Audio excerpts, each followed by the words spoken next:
If you all hear that bubbling, I promise it's not my stomach. It's our rain drainage system thing that we have in our house because it is raining in December in Minnesota. At the end of December, no less. That's like just crazy. Anyways, I'm Scott, the Frozen Gamer, and I'm going to be showing you another game that is in my collection. And today it is Boom! The Fox Experiment, designed by Elizabeth Hargrave of Wingspan fame, and people don't seem to be talking about Jeff. No.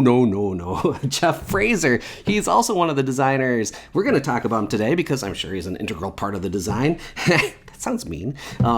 It's not supposed to be. And Pandasaurus Games is the publisher. I'm going to show you quickly how it plays, and then why this game, The Fox Experiment, is in my collection. So let's go down to the table and show you how this baby plays. Boom. Okay, everyone, this is the Fox Experiment set up for a 3-person game. What is the premise of the Fox Experiment? Well, we are breeding foxes for domestication and trying to get the friendlier foxes because you don't want a mean fox when you have them as a pet. You want a friendly fox. And so by doing so, you'll be getting victory points, which in this game are these little star shapes. Now let's go over the whole kind of board here real quick. Right here is the round track. So there's going to be 5 rounds in the game. Whenever you have the friendliest fox at the end of the round, you get to put one of your meeples here, and you'll get victory points that are shown on the top. The bottom here is the consolation for everyone that didn't have the friendliest fox.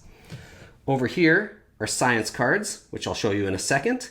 You can get victory points for completing objectives on the science card. These are study cards. Here is the science cards. The science cards are power-ups, but you also get victory points for them. Over here is the patrons, and those are worth victory points at the end of the game. You also get an immediate bonus when you get to whenever you're able to put a fox in one of those tracks. Some of the bonuses you might be able to get is like 1 for every purple trait, which is a wagging tail. Or you might be able to get 3 points for every column on your player board that has all 4 completely filled in with, because you're going to be putting these little tokens down on them. This is our player board. We start with being able to breed 1 fox. We start with 1 science card. As you complete things on the science card, you will get extra victory points, and you can get more of these throughout the game. And we start with 1 wild die. We also have a gear, which is for player order, and a deck of baby foxes, both in male and female, that are mixed together. And as you've already seen, our fox meeples, which we only use to mark like places in the game. They're just for markers. It's not like worker placement things or anything. Our main part of the game board that we use every round is up here, which is also our turn order track from left to right. In a 4-player game or a 2-player game, you'd also fill in that space. And our daddy and mommy foxes. And that's the first part of the game. We do a selection phase, and it's in a draft style, an open draft style. So you go in order. So at the beginning of the game, you just go in clockwise order. Let's say I'm first. I'm going to decide that I really want this mommy fox Yuna here, because I want purples and pink dice. So I take Yuna. Let's say then that yellow decides they want Yefim here. So they grab Yefim. And then red really wants purple and pink dice too, so they go with Laska here. And they draft Laska. So now it's my turn again, and I decide that I want to get this wild token and go pretty early in the turn order.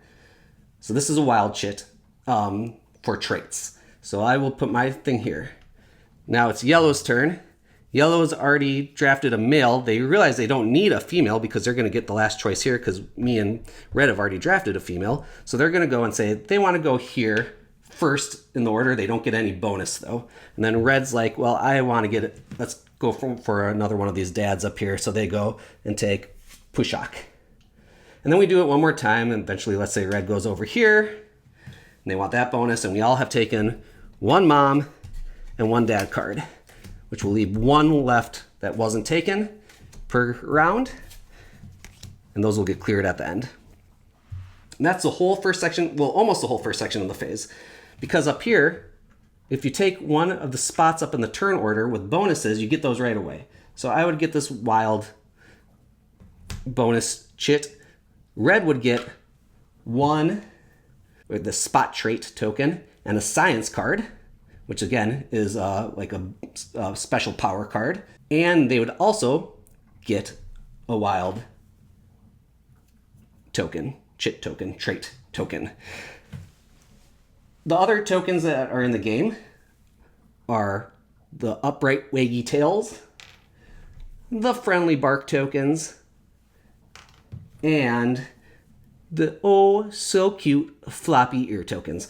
Why are those the tokens in the game? Because when they domesticated these foxes, or tried to domesticate the foxes, those were how the foxes kind of evolved when they were getting more and more domesticated. So if, let's say, from these tokens that we got, you wouldn't be able to do this in the first round, but further in the game, you got 2 of the pink tokens. The last part of this phase is you can spend them to get more, to start filling in your player board. So here you can see that some of them you need 2 of the same color tokens, or 3 of the same color to here, or 5 of the same color. You do need to work left to right to start filling them in. So let's say I wanted to be able to build another pup. If I had 2 of these red spot tokens, I could spend 1. The other one just goes back to the pool. And then now I will be able to breed 2 foxes instead of 1 fox per turn. But at the beginning, we're all just going to be able to breed 1 fox. And that goes to the next section. It's the breeding phase. You'll be doing this all simultaneously. The first round, it's suggested that you go 1 at a time, just to make sure that any new player knows exactly what they're doing. But after that, after the first round, you can easily do it simultaneously. So how do you do it? You look at your parents. So I have Yuna and Fade here. Yuna gets me 2 purple dice and a red one, and Fade gets me a red one. So I get 2 purple dice and 2 red dice. And then I roll the dice. And, sorry, I get my wild die that I started the game with. I roll the dice like this. And I start trying to make as many complete symbols as I can. So we got this, and we got this to play with. So what we can do is go like this, and this, and this. And we wouldn't need to use this. But you can do something like this where you combine all the dice together. So in this case, I'd get 2 pink, 3 purple, and that's it. Let's say instead we did something like, I rolled something like this. So here I'd have 2 pink, 2 purple, and this bonus one I can use on anything, on any of the colors that I want. So what we do next is we take our first baby here. I have a male baby, and I name it whatever I want. So I'm going to name mine Manny. And I start filling in what I got. So I got, this is hard to do one-handed. I got 2 purples.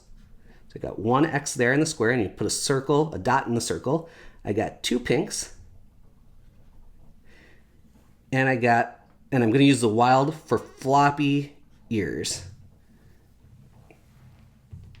And then I add up anything I made an X or a dot in. I just count them 1, 2, 3, 4, 5, and I give them a score up here of 5. And that is for friendliness. So Manny is where it got 5 friendliness. Then I collect the tokens that I got. So here you look at the dots. I got 1 purple and 1 red token. Now, again, I can spend those. If I had multiples, I could spend them on my upgrade things. What can you get with an upgrade? Again, breed more, science, extra dice, or going on the patron track to get those end of game scoring and those immediate bonuses. So let's say I had 2 purple, I put 1 here. Now I can get a patron, and I'd put a fox. Let's say I want this one. I'd immediately get a science, and then I'd have that for end game scoring. Let's say I was breeding 2 foxes instead of 1. We're later in the game, I'm breeding 2 foxes. I flip over another one. This time I got a female fox. I'm going to name her Brooklyn.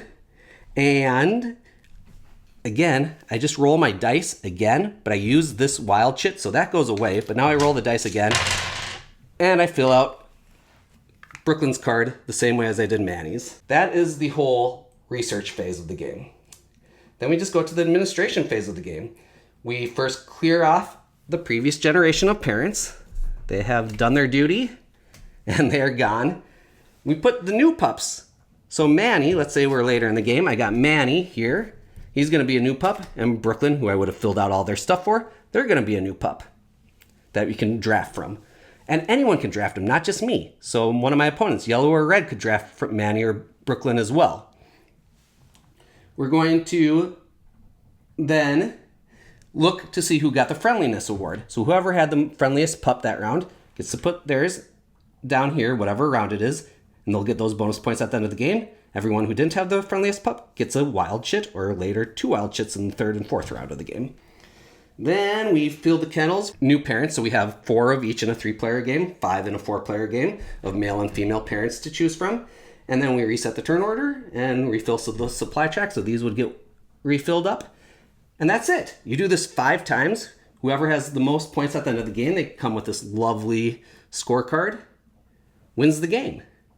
That is all of the Fox experiment. Okay, review time. So why is the Fox experiment in my collection? Well, let's start with theme. So the theme of the game is based off of history. This is a real thing. It started in 1952, where they started breeding these foxes to try to domesticize them. And were they successful? Yes, they kind of did make them domestic over like 40 generations. They really started to make them domestic in the traits that are in the game. The spots, the friendly barking, the floppy ears, the wagging tail. And they were started to get more friendly with humans. Now, was it hugely successful? Maybe not, because we don't see lots of people with foxes for friends. But overall, anyways, I like the theme. I like that it comes from a true historical place. Let's start comparing it to Elizabeth Hargrave's other game, Wingspan, that everyone knows and most people enjoy. I think it's an excellent game, but it's not in my collection. Animal-wise, I love foxes. I live right next to the Minnesota River with all the nature there, and we get foxes in our yard all the time. I think they're beautiful animals if they're not mangy, but the non-mangy ones are just absolutely beautiful. And but I also like that. I like birds. Birds are my, like, when I need to go to a happy place, I look at birds on online, and that makes me happy. So I like both animals in the theme and the themes of both of them. It's the mechanisms where I like this one better than Wingspan. There's a couple things in Wingspan. Well, first of all, in both games, they both move pretty quick. They're both quick games. But I don't care about how long a game lasts. I care about how fast they move. And Wingspan can slow down a little bit. It doesn't slow down that much, but this game is just constantly moving. It's constantly moving because you start with this draft where you go boom, boom, boom with everyone drafting what they need. And then everything's simultaneous. So even when you're taking a long time, as you get tons of dice, by the end of the game, you're just like rolling like this huge buttload of dice. And when you're trying to figure out all the combinations of symbols that you're making, everyone else is doing it at that same time. And you're saving just a half hour maybe in the game by everyone doing it at the same time, instead of having to wait 2 or 3 minutes for one person to figure out their combinations and then go to the next person. It's so great that way. So I love how it just is constantly moving through, and it's only 5 rounds, and it moves right to the finish. The other thing that I like about it more than Wingspan is Wingspan, there's like, if you don't get the right bird cards, you're just kind of like, you're in tough luck. In this game, there's not much that can go wrong. The dice rolls is random, right? But they're so mitigated by the wild dice and these wild chits that you get throughout the game. If I can get those to the camera correctly. There we go. And so a bad dice roll, even like so-called bad dice rolls, you're still going to fill out quite a bit on your pup cards. And then when you're drafting cards, you may not get the exact parents that you want, so you don't get the right dice combinations that you need to fill out to try to get your goals on your study card, or filling out whatever you want. But that's kind of your own fault, because that is all decided based off of the turn track in the game. If you want to get the best choice of parents, you need to go early in the turn track and maybe pass up some of the immediate bonuses that you get from going later in the turn track. So it's every decision in this game is it's mitigated. You can mitigate every bad thing that can happen in this game. The other part that I love about the game is that it's bubbling with the theme. It's like a very light Euro game in a way, but the theme, just every little bit of it, from the traits to the breeding, like All of it just makes sense. The patrons helping you fund your research. It's just perfect with theme. And that comes to the last part that I love about the game, and it's the stupidest thing ever, but it makes the game. It is being able to name your baby foxes. That is like the dumbest mechanism ever, but it works so well. Like in my example, I named one Manny and Brooklyn after two of the boroughs in New York because I used to live there.